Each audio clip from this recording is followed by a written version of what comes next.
Hi everyone, it's ET for EVs, Ito here, and apparently not so great news. Seems like there's some kind of outage with the Nissan Connect services. For whatever reason, I'm not able to charge the car.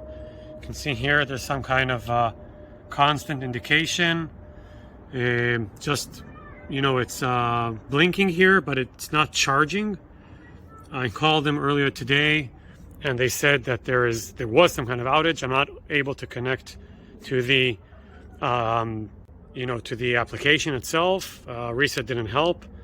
I'll try to call them again and see what they say about it. But this is a very interesting thing. I didn't think that some kind of communication or central computer issue might cause or prevent the car from actually charging.